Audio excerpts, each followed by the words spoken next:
వేదికను అలంకరించిన గత 5 సంవత్సరాలు ఎన్ని ఇబ్బందులు పడ్డారో మీరందరూ కూడా ప్రత్యేకంగా తెలుసు. ఆ రోజుల్లో అధికారం లేదు, ఈ రోజు అధికారం ఉంది కాబట్టి బెల్లం చుట్టూ ఈగలు మూగినట్టుగా అందరూ మూగుతారు. కానీ మంచినీళ్ళపేట తాలూకా ప్రాధాన్యత ఏంటంటే అధికారం లేకపోయినా సరే మేము వస్తే ఇంతే అభిమానంతో ఇంతే ప్రాధాన్యతతో చూసినటువంటి గ్రామం మా మంచినీళ్ళపేట గ్రామం అని తెలియజేసుకుంటున్నాను. అధికారంతో వాళ్ళకి పని లేదు, అభిమానం ఎప్పుడు కూడా వాళ్ళ గుండెల్లో ఉంటుంది. ఒక్కసారి ప్రాణం పెట్టారనంటే భగవంతుడు చెప్పినా సరే మారనటువంటి ప్రజలు మా మంచినీళ్ళపేట గ్రామంలో ఉన్నటువంటి వ్యక్తులు. అందుకనే ఈ రోజు మొట్టమొదటి కార్యక్రమం కూడా మన గ్రామంతోనే మొదలు పెట్టాలని మన మత్స్యశాఖ కూడా మంత్రిగా ఉన్నటువంటి అచ్చెన్నాయుడు గారితో సహా అందరం కూడా కలిసికట్టుగా మన ప్రాంతానికి మన గ్రామానికి రావడం జరుగుతుంది. మరి మీ అందరూ కూడా ఏదైతే ఈ కొత్త ప్రభుత్వం వచ్చిన తర్వాత ఆశించారో ఆ కార్యక్రమాలన్నీ కూడా ఒకటి తర్వాత ఒకటి 100 రోజుల్లో ముందుకు అడుగులు వేస్తూ వచ్చాం. మనం ఏ హామీ ఇచ్చాం? వచ్చిన వెంటనే పెన్షన్లు పెంచుతామని చెప్పాం. ఆ రోజు గత ప్రభుత్వం జగన్మోహన్ రెడ్డి హయాంలో అలాగే ఎన్నికల ముందు ఒక హామీ ఇచ్చి పెన్షన్లు పెంచుతామనంటే ఆ రోజు చాలా మంది నమ్మి ఓట్లేస్తే ఎంత మోసం చేశారనంటే 250 అనుకుంటా 5 సంవత్సరాలు పట్టింది ఆయనకి పెన్షన్లు పెంచడానికి. కానీ చంద్రబాబు నాయుడు గారు అంటే మోసం చేసే నాయకుడు కాదు, మాట మీద నిలబడేటటువంటి వ్యక్తి.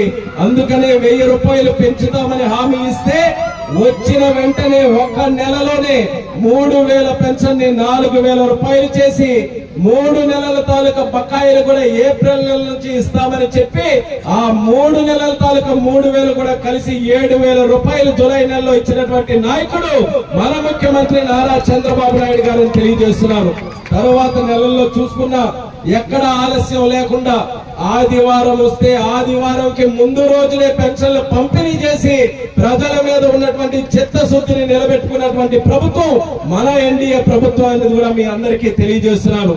ఆ ఒక్క కార్యక్రమంతోనే ప్రజలకి ప్రభుత్వం ఎంత చక్కగా చూసుకుంటుందనడానికి అదొక పెద్ద ఉదాహరణ కూడా తెలియజేసుకుంటున్నాను. ఆ రోజు చంద్రబాబు నాయుడు గారు మనకు అన్నా క్యాంటీన్లు పెట్టారు. ఎవరి కోసమని పెట్టారు? రామ్మోహన్ నాయుడు కోసమో, అచ్చెన్నాయుడు గారి కోసమో, లేకపోతే కలెక్టర్ల కోసమో, పెద్ద పెద్ద వాళ్ళ కోసమో కాదు. కూలి పని చేస్తున్నటువంటి వారికి, పేదవారికి, వాళ్ళకి ఆకలితో ఆ కడుపులు మాడిపోకూడదు, వాళ్ళు కూడా మంచి భోజనం చేయాలి అని 5 రూపాయలకే మంచి భోజనం పెట్టే అన్నా క్యాంటీన్లు పెడితే జగన్మోహన్ రెడ్డి ముఖ్యమంత్రి అయిన తర్వాత చూస్తూ ఓర్చుకోలేక అన్నా క్యాంటీన్లు ఎన్ని సంవత్సరాలు మనం నడిపిస్తే పేరంతా కూడా చంద్రబాబు నాయుడుకే వెళ్ళిపోతుందని చెప్పి ఆ రోజు అన్నా క్యాంటీన్లు కూడా రాష్ట్రంలో మూసివేయడం జరిగింది.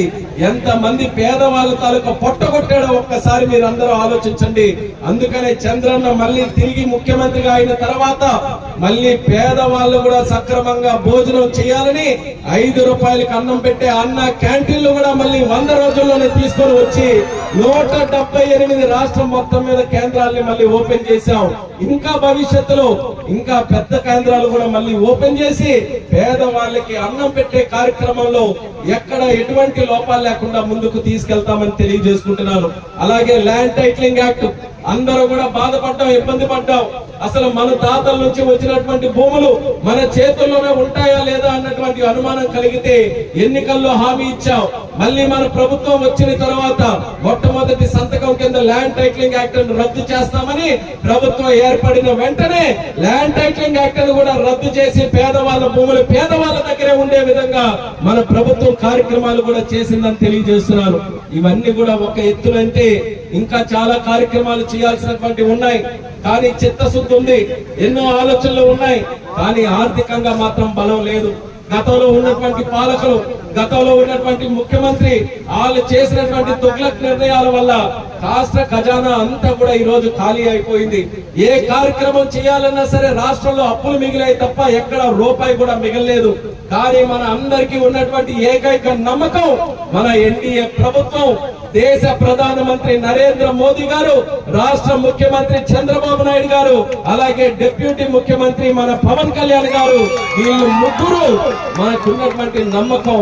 వాళ్ళ ముగ్గురు తాలూకా కలయికతో, వాళ్ళ ముగ్గురు తాలూకా శక్తితో ఈ ఆంధ్రప్రదేశ్ రాష్ట్రాన్ని మళ్ళీ దేశంలోనే అగ్రస్థానంలో నిలబెట్టడానికి అందరం కూడా కట్టుబడి పనిచేస్తున్నామని మీ అందరికీ కూడా హామీ ఇస్తున్నాం. అందులోనే భాగంగా మన జిల్లా తాలూకా రూపురేఖలు కూడా మార్చాలని సమిష్టిగా మేమందరం కూడా కృషి చేస్తున్నాం. ఇలాంటి టీం గతంలో ఎప్పుడు కూడా ఏర్పడి ఉండదు. ఒక కేంద్ర మంత్రి ఈ రోజు మన జిల్లాలో ఉన్నారు, ఒక రాష్ట్ర మంత్రి ఉన్నారు, ఒక అద్భుతమైనటువంటి యువ కలెక్టర్ గారు మన జిల్లాకు వచ్చారు. సిక్కోలు శివంగి ఈ రోజు శిరీష్ అక్క గారు పలాసకి ప్రాతినిధ్యం వహిస్తున్నారు. ఇలాంటి టీంను పెట్టుకొని మన పలాసలో వజ్రపు కొత్తూరులో ఎన్నో సంవత్సరాల నుంచి ఉన్నటువంటి సమస్యల్ని పరిష్కరించి ముందుకు నడిపించాలనే ఆలోచనతో మేమందరం కూడా కృషి చేస్తున్నాం. గతంలో 5 సంవత్సరాలు ఒక మంత్రి ఉండేవారు. ఇక్కడ నుంచే పలాసలో గెలిచి మంత్రి అయితే ఆ మంత్రి తాలూకా కార్యక్రమాల వల్ల ఒక్కరికైనా ఉపయోగం కలిగిందా అని మీ అందరికీ కూడా అడుగుతున్నాను. మంత్రి ఉన్నారనంటే దేనికోసం మంత్రి? పోలీసుల తాలూకా పవర్ వాడుకొని అక్రమంగా కేసులు పెట్టి వాళ్ళకి నచ్చని వాళ్ళ మీద ఎలా దబాయించాలో దానికే మంత్రి తప్పితే ప్రజలకు ఎవరికి ఉపయోగం లేదు. కొండలు ఎక్కడైనా కనబడ్డాయంటే కొండలు దోచుకోవడానికి మంత్రి పదవి తప్పితే ఎవరికైనా ఇల్లులు సక్రమంగా ఇవ్వడానికి మాత్రం మంత్రి లేదు. రోడ్డులు చక్కదిద్దడానికి మంత్రి ఎక్కడా కూడా లేడు. త్రాగునీరు ఇవ్వడానికి మంత్రి ఎక్కడా కూడా లేడు.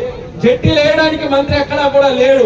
కేవలం పవర్ చూపించుకొని నేను మంత్రి, నా ముందు తల ఉంచుకొని నువ్వు ఉండు, లేకపోతే జైలుకి పంపిస్తా అని మంత్రి పదవి చలాయించడానికి తప్ప ప్రజలకు ఎక్కడ కూడా పనిచేయడానికి కాదు. ఈ రోజు ఒక కేంద్ర మంత్రిగా గాని రాష్ట్ర మంత్రిగా గాని ఈ రోజు అచ్చెన్నాయుడు గారు మేము ఉన్నామనంటే మంత్రి పదవికి అసలైనటువంటి అర్థం మీకు చూపిస్తామని కూడా ఈ సందర్భంగా శపథం చేసి మరీ చెప్తున్నాం. మంత్రిగా ఉన్నామనంటే 10 కాలాల పాటు జిల్లాలో చిరస్థాయిగా ఉండిపోయేటటువంటి కార్యక్రమాలు జరగాలి.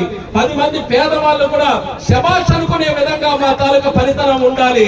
అది స్వర్గీయ కింజరాపు ఎర్రనాయుడు గారు నాకు నేర్పించినటువంటి రాజకీయం అనేది కూడా ఈ సందర్భంగా